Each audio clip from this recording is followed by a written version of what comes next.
बिस्मिल्लाहिर्रहमानिर्रहीम। अस्सलाम वालेकुम डियर स्टूडेंट्स। मैं उम्मीद करूँगा कि अल्लाह ताला के करम से आप सब बहुत अच्छे होंगे। आज का हमारा टॉपिक जो पोइम एलिज़ाबेथ बिशप की वन आर्ट है उसको हम डिटेल से इसका एनालिसिस करेंगे।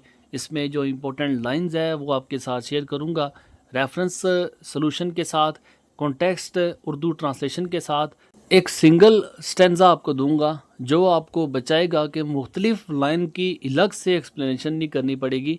एक ही सिंगल मल्टी स्टेंजा होगा। किसी किस्म की भी लाइन आती है इस पोइम से तो आपने एक ही स्टेंजा उसमें लिखना है जो हर किस्म की लाइन को कवर कर लेगा।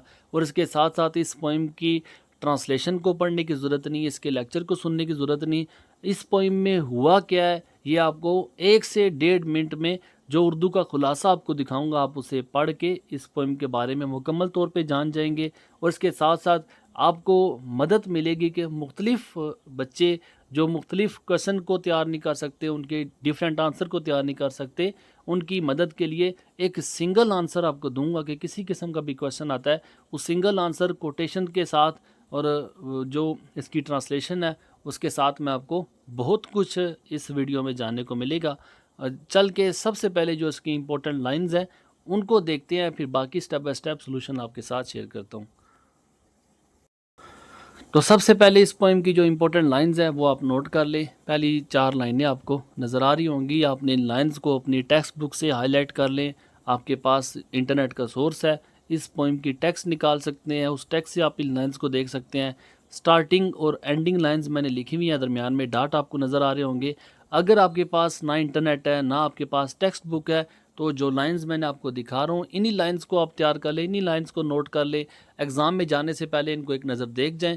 आपने लाइन पहचान ली, उसके बाद आपने रेफरेंस, कॉन्टेक्स्ट और एक्सप्लेनेशन कैसे ऐड करनी है वो स्टेप भी आपको दिखा दूँ। रेफरेंस जिस तरह मैंने लिखा है आपने इसको एज इट इज़ तैयार करना है। पोइम का नाम जो आपको नज़र आ रहा है वो कामा के अंदर नज़र आएगा, जबकि जो पोइट का नाम है वो विदाउट इन्वर्टेड कामा होगा, उसमें कामा यूज़ नहीं करने। दूसरी बात जो आपने ख़ास तौर पे अपने जहन में बिठा लें कि जो लेटर्स हैं, कैपिटल लेटर के लिए आपने क्या लफ्ज़ लिखे हैं, आपने स्मॉल लेटर का ख़ास ख्याल रखना है। जो लेटर मैंने बड़े लिखे हैं उनको बड़ा रखना है, जो छोटे लिखे हैं उनको छोटा लिखना है। इसके अलावा ये 2 नंबर आपको देंगे, एक नंबर आपको पोइम लिखने का और एक नंबर आपको पोइट का नाम लिखने का मिलेगा। और इसके बाद 2 नंबर आपको ये कॉन्टेक्स्ट देगा।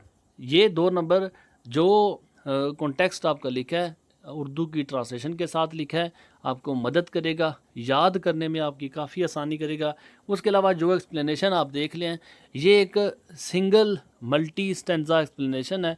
किसी किस्म की भी लाइन आती है, जो आपको इंपॉर्टेंट लाइंस मैंने ऊपर बताई हैं उनमें कोई भी लाइन आती है तो आपने इस स्टेंजा को यूज़ करना है। ये हर किस्म की लाइन को कवर कर सकता है।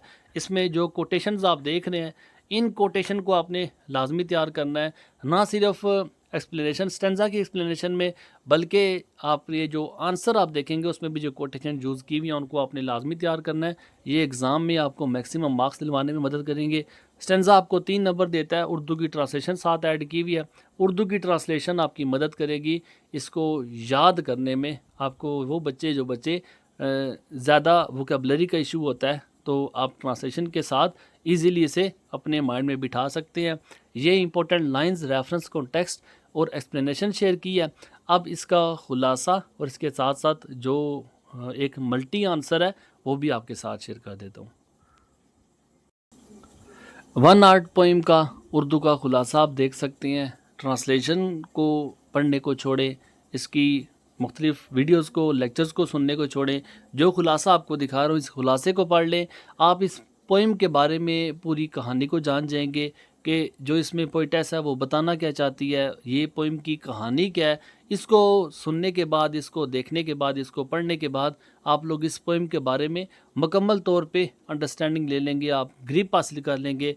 ये मदद करेगा जो बच्चे सेल्फ राइटिंग कर सकते हैं कि वो बच्चे इस पोइम को जानने के बाद वो खुद से भी किसी किस्म के क्वेश्चन को आंसर कर सकते हैं। बाकी जो बच्चे खुद से नहीं लिख सकते तो उन बच्चों के लिए एक मल्टी आंसर मैंने ये तैयार किया है। किसी किस्म का भी क्वेश्चन आता है आप इस आंसर को यूज़ कर सकते हैं। अच्छे मार्क्स के लिए आपने 2 काम करने हैं। एक तो जो वर्ड मैंने बताए हैं, जो बोल्ड वर्ड आप देख रहे हैं, ये बोल्ड वर्ड आपने भी इनको बोल्ड रखना है। बोल्ड का मतलब ये है कि आपने जब इनको आंसर लिखना है एग्ज़ाम में اس کو مارکر کے ساتھ لکھنا ہے، اور دوسرا جو کوٹیشن یوز کی ہوئی ہیں ان کوٹیشنز کو بھی آپ نے لازمی ایڈ کرنا ہے۔ جو بچے تیار کر سکتے ہیں وہ ان کو لازمی تیار کرے، لیکن اگر کوئی بچہ تیار نہیں کر سکتا تو کوئی اس پہ ریسٹرکشن نہیں ہے، کوئی پابندی نہیں ہے۔ تیار کریں گے تو آپ کو اچھے مارکس ملیں گے، نہیں تیار کریں گے تو وہ جو آپ کو 1 نمبر یا 2 نمبر ایکسٹرا ملیں گے وہ یہاں سے آپ کو نہیں ملیں گے۔ میں امید دلاتا ہوں کہ انشاءاللہ تعالیٰ اس کویسچن کو بھی اور اس کے علاوہ جو باقی کویسچن بھی آپ کے ساتھ شیئر کیے ہیں، ہر پوئم کی الگ سے پلے لسٹ ہے، تو پوئم کی، پلے کی اور ناول ہے، ماڈرن ایسے ہے، سب کی الگ پلے لسٹ کے ساتھ میں نے شیئر کیے ہیں۔